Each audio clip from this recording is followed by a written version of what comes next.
जय हिंद प्यारे बच्चों। आज अपन शुरू करेंगे इकाई 1 का पाठ 9 द्वितीयक व्यवसाय। प्राथमिक व्यवसाय अपन पूरा कर चुके हैं। प्राथमिक व्यवसाय और द्वितीयक व्यवसाय में क्या अंतर है?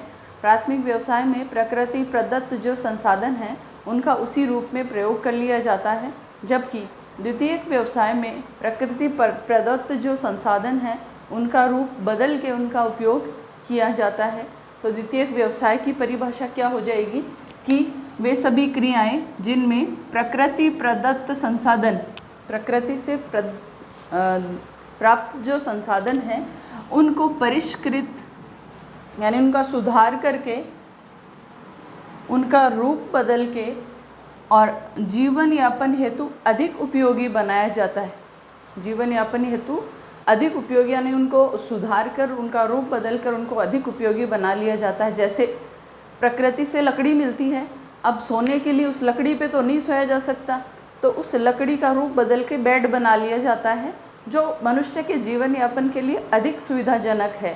तो वो क्या हो गया, बेड क्या हो गया, फर्नीचर उद्योग के कारण द्वितीयक व्यवसाय क्या हो गया, द्वितीयक व्यवसाय के कारण उस लकड़ी का रूप बदल के बेड बन गया। तो द्वितीयक व्यवसाय क्या होता है, प्रकृति प्रदत्त संसाधनों का रूप बदलकर उनको परिष्कृत करके और उनको जीवन यापन के लिए अधिक उपयोगी बनाने वाली जो क्रियाएं हैं वे सभी क्रियाएं द्वितीयक व्यवसाय कहलाती हैं। प्राथमिक व्यवसाय और द्वितीयक व्यवसाय में अंतर भी आ सकता है, तो आप अंतर आराम से लिख सकते हो।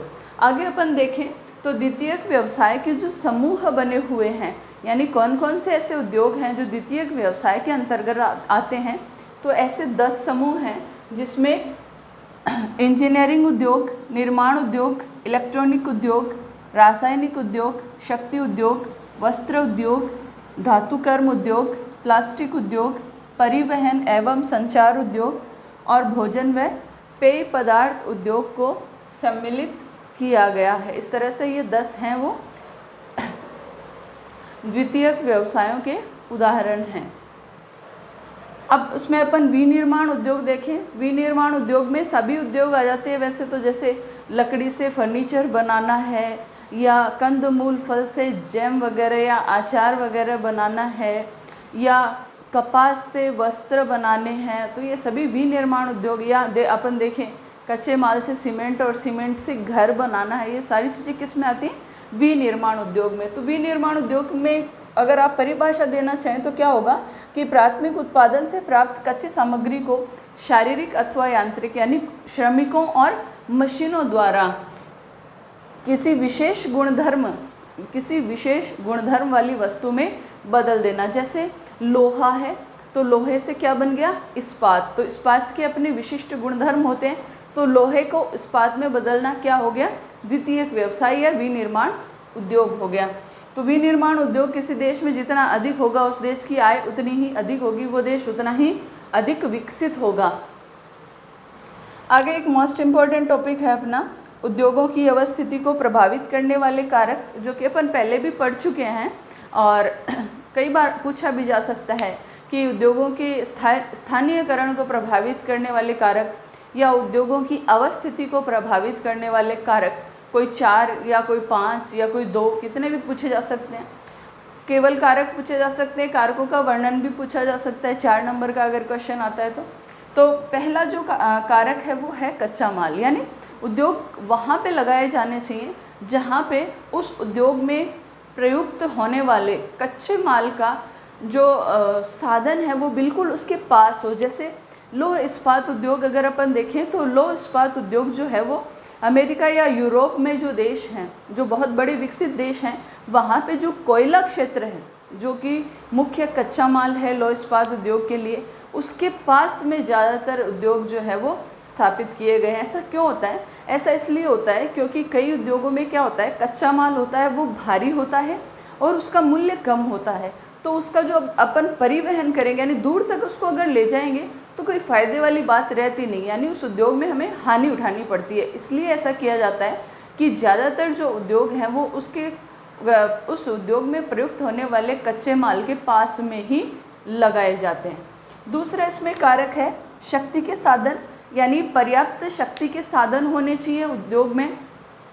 यानी उस उद्योग को चलाने के लिए या उस उद्योग के मशीनों को चलाने के लिए शक्ति के साधन जैसे पेट्रोल हो गया, डीजल हो गया, जल हो गया, बिजली हो गई, प्राकृतिक गैस हो गई, इन सब चीज़ों की जहाँ पे सुविधा हो उपलब्ध होने की, वहाँ पे क्या होता है कच्चे माल उद्योग जो है वो लगाए जाते हैं जहाँ पे पर्याप्त शक्ति के साधन हो। और शक्ति के साधन मैंने बता दिया, क्वेश्चन भी आ सकता है, शक्ति के साधन लिखिए, कोयला, पेट्रोलियम, जल, विद्युत, प्राकृतिक गैस आदि क्या है शक्ति के साधन।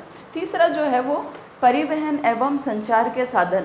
परिवहन के जो साधन है वो तीव्र साधन होने चाहिए और सक्षम साधन होने चाहिए, यानी किसी भी तरह के माल को वो ले जा सकते हैं, ला सकते हैं, जहाँ उद्योग लगा हुआ है वहाँ तक कच्चे माल को ले जाना है और बाज़ार तक तैयार माल जो है उसको पहुँचाना है। तो परिवहन के जो साधन है वो तीव्र होने चाहिए, सक्षम होने चाहिए।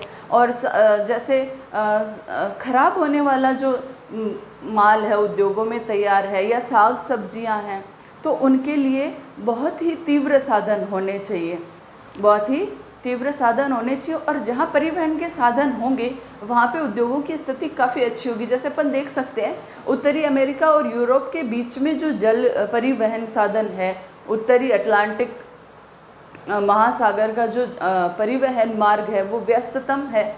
वो व्यस्ततम इसी कारण से है क्योंकि उसमें साधन तीव्र हैं, आसपास उद्योग अवस्थित हैं, उद्योगों से तैयार माल दूसरी जगह भेजा जा सकता है, कच्चा माल उद्योगों तक लाया जा सकता है, तैयार माल को बाज़ारों में आसानी से उपलब्ध कराया जा सकता है। तो वो उद्योग और या फिर अपन कहें वो देश हैं वो काफ़ी विकसित है। तो परिवहन के साधन है वो बहुत महत्वपूर्ण भूमिका रखते हैं किसी भी उद्योग के स्थानीयकरण में। साथ ही संचार के साधन ईमेल है, कंप्यूटर है, मोबाइल है, जो भी आपके पास साधन है वो इतना अच्छा होगा जितना अच्छा होगा उतना ही अच्छे से अपन अपने उद्योग की जो या फिर अपन कहें कि परिवहन की जो जानकारी है वो बहुत ही अच्छे से ले सकते हैं कि अपना सामान कहाँ पहुंचा है, कहाँ तक पहुंचा है, उसकी बिक्री कैसी हुई है, आयात कितना है, निर्यात कितना है, ये सब किस पे डिपेंड करता है, संचार के साधनों पे।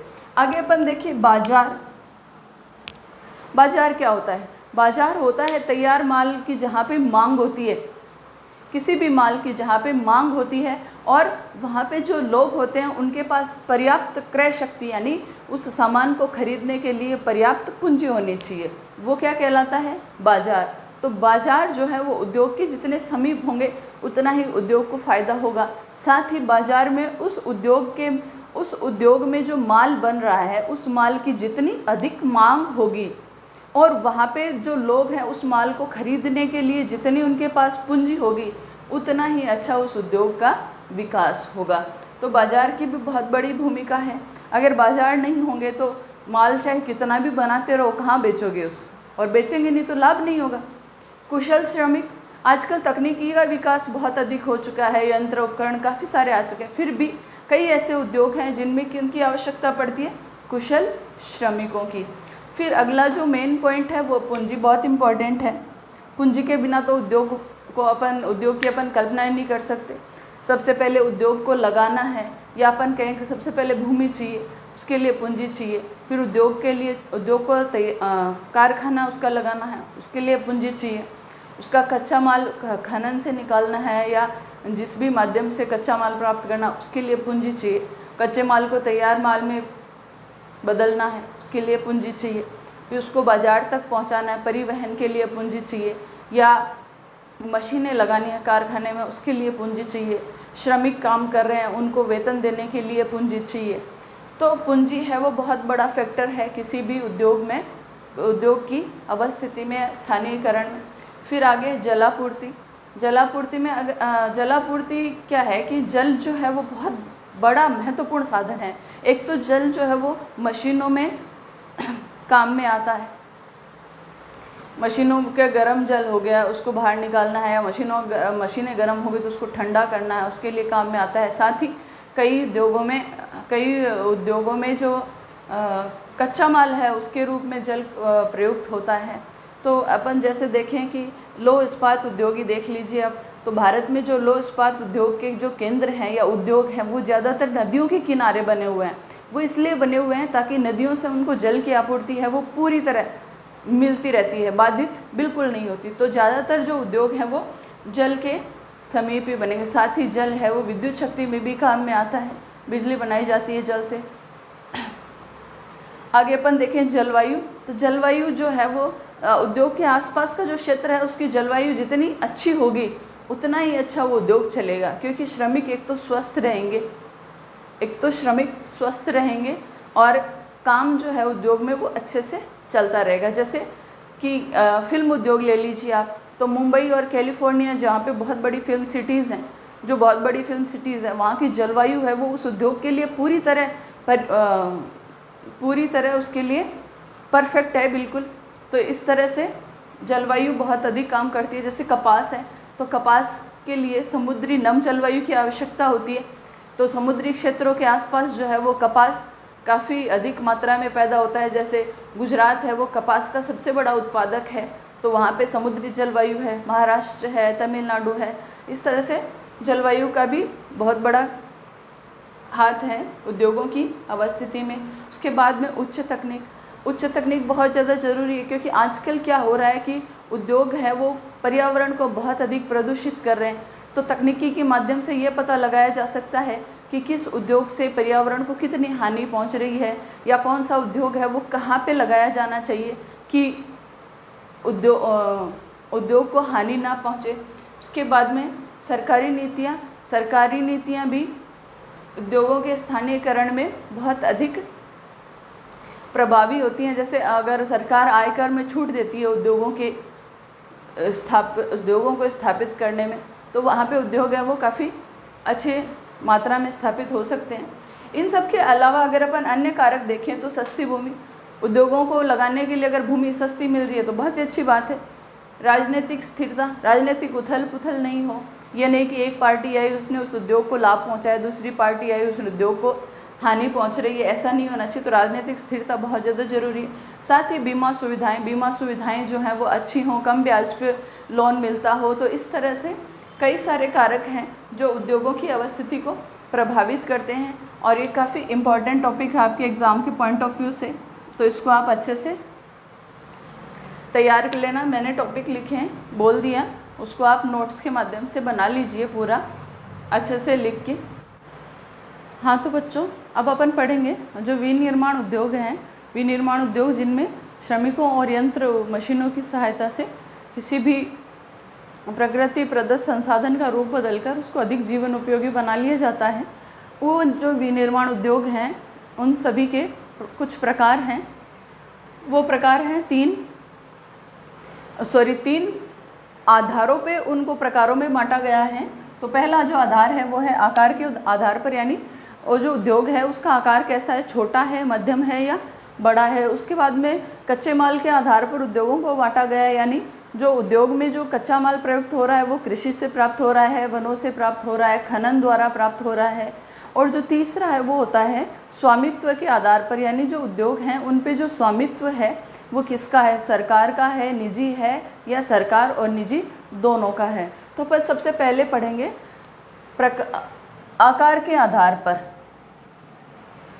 आकार के आधार पर उद्योग तीन प्रकार के हैं। कुटीर उद्योग जो छोटे पैमाने के हैं, लघु उद्योग वो भी छोटे पैमाने के हैं परंतु कुटीर उद्योगों से बड़े हैं, और बड़े पैमाने के उद्योग जिसमें बड़ी बड़ी फैक्ट्रीज, बड़े बड़े उद्योग शामिल होते हैं। तो इनकी विशेषताएं अपन देखें तो कुटीर उद्योग की विशेषता क्या है, निर्माण की यह सबसे छोटी इकाई है। क्वेश्चन आ सकता है या तो विनिर्माण उद्योग की सबसे छोटी इकाई या निर्माण की सबसे छोटी इकाई, तो आप क्या बताएंगे, कुटीर उद्योग। उसके बाद में स्थानीय कच्चे माल का उपयोग ही किया जाता है, यानी कि कच्चे माल का कहीं से आयात किया जा रहा है। इसमें पूंजी और दक्षता बहुत कम लगती है, नाम मात्र की दक्षता, कोई विशेष प्रशिक्षण की आवश्यकता नहीं होती, घर पे ही काम कर लिया जाता है। जैसे घर की महिलाएं अचार डालती हैं, पापड़ बनाती हैं, बड़ी बनाती हैं, ये सारे किस में शामिल होते हैं, कुटीर उद्योगों में शामिल होते हैं। घरों पर ही दैनिक जीवन की वस्तुओं का निर्माण कर लिया जाता है, स्थानीय बाजार में ही विक्रय कर लिया जाता है। इसके लिए किसी विशेष बड़े बाजार की आवश्यकता नहीं है, या जो उत्पादित वस्तु हैं उनका किसी बड़े बाज़ारों में या बड़े देशों में निर्यात नहीं किया जाता। उसके अगर अपन उदाहरण देखें तो खाद्य पदार्थ हैं, कपड़ा है, फर्नीचर है, बर्तन, औजार, जूते हैं, पत्तल हैं आदि, ये सारे किस में शामिल हैं? कुटीर उद्योगों की श्रेणी में। विकासशील देशों में ज़्यादातर कुटीर उद्योग होते हैं। इसी तरह से लघु उद्योग देखें तो लघु उद्योग क्या है? छोटे पैमाने के उद्योग हैं, कुटीर उद्योगों से बड़े हैं और बड़े पैमाने के उद्योगों से छोटे हैं। साथ ही स्थानीय कच्चे माल का इनमें भी स्थानीय कच्चे माल का ही उपयोग किया जाता है। अर्धकुशल श्रमिक और यंत्रों का उपयोग, कुटीर उद्योग और लघु उद्योगों में ये मुख्य फ़र्क है। इसमें कम पूंजी और कम दक्षता की आवश्यकता होती है, यंत्रों की कोई विशेष आवश्यकता नहीं होती, जबकि इसमें अर्धकुशल श्रमिक चाहिए और यंत्रों का उपयोग होता है। ये मुख्य अंतर है दोनों में। विकासशील देशों की जनता के रोजगार का प्रमुख साधन है ये। इसका अगर अपन उदाहरण देखें तो कपड़े है, कागज़ है, खिलौने, कागज़ का सामान है, खिलौने हैं, मिट्टी के बर्तन हैं, फर्नीचर, डेयरी उद्योग या खाने के जो तेल हैं आदि बनाए जाते हैं, ये सारे इन उद्योगों में निर्मित होते हैं। तीसरा अपन देखें तो तीसरा जो है वो है बड़े पैमाने के उद्योग, यानी उनका आकार जो है वो बड़ा होता है। आकार बड़ा है तो उसमें पूंजी भी अधिक चाहिए, श्रमिक भी कुशल चाहिए, बहुत बड़ा बाजार भी चाहिए, कच्चा माल का आयात या कच्चा माल भी बहुत ज़्यादा मात्रा में चाहिए, शक्ति के साधन चाहिए मशीनों को चलाने के लिए, और उच्च प्रौद्योगिकी यानी उच्च तकनीकी का उसमें उपयोग किया जाता है। यानी अपन ने जो अभी स्थानीयकरण के जो कारक पढ़े थे वो सभी कारक हैं वो इसमें शामिल होने चाहिए। उत्पाद, इसमें क्या होता है कि विशिष्ट उत्पाद गुणवत्ता और उसके विशिष्ट उत्पाद गुणवत्ता और उसके विशिष्टीकरण पर ही अधिक बल दिया जाता है।